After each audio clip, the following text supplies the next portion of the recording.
People will honor the spirit of Arbor Day tomorrow in service events throughout the city organized by the Trustees of Reservations and Greenovate Boston.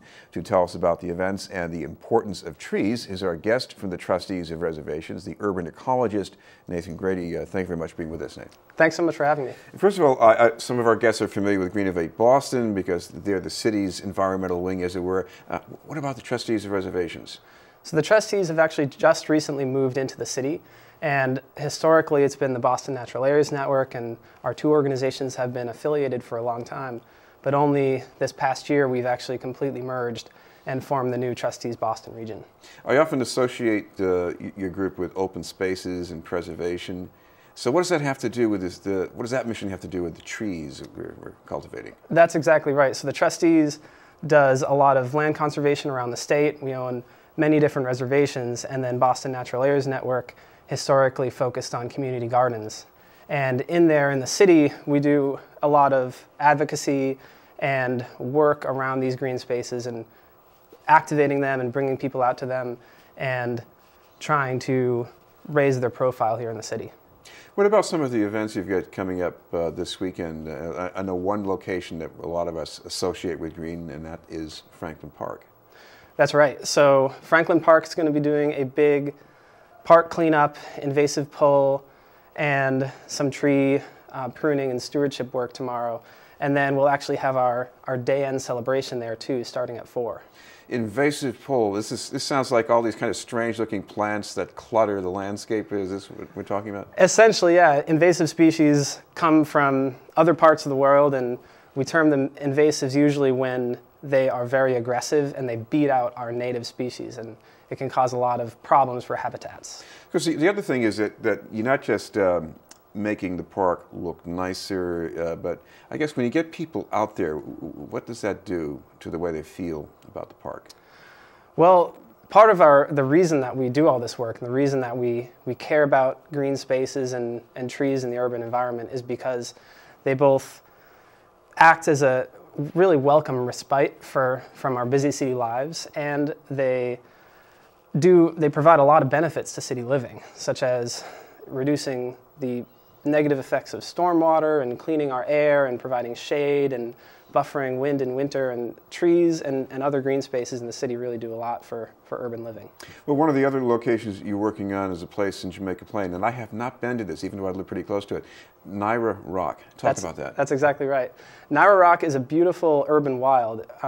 In the past, we've actually done rock climbing there. It's a big rocky outcrop full of Roxbury pudding stone, which is the I've seen plenty of stone that in this area, yeah. And it is a smallish site with paths and very accessible to the neighborhood. And we're doing a planting along the back fence there to help build some visual barriers between the urban wild and the VA Medical Center. Okay. What about some of the other locations you've got on the lineup? Yeah, so tomorrow we'll have a big cleanup down in Hyde Park at Monterey Hilltop, which is another urban wild. Today, actually, there is some work being done in South Boston through Southie Trees, doing tree pit mulching.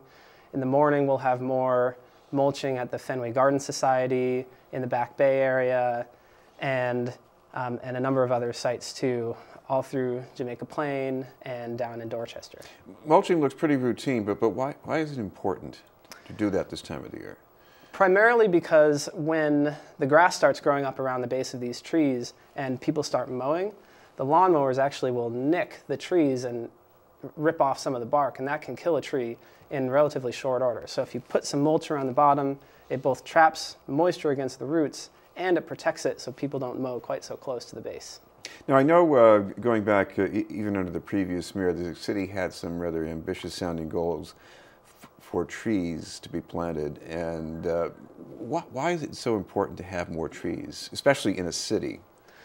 It's critical because of all those benefits I mentioned before.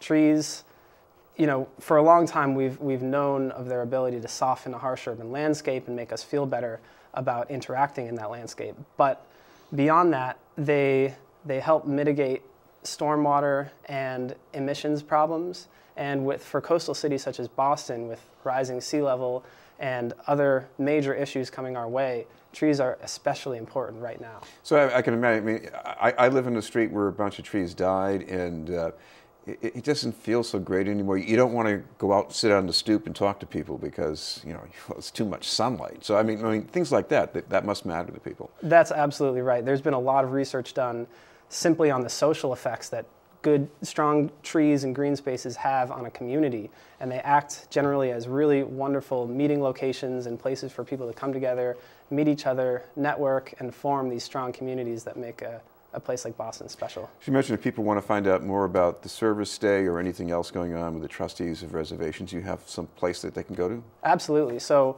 Greenovate helped us set up a site that's arborday.greenovate.org, and through that they can learn about all the different volunteer opportunities for tomorrow, check out our Arbor Day celebration at the end of the day, and then if you go to thetrustees.org, you can learn more about all the great things that we're doing both here and around the state.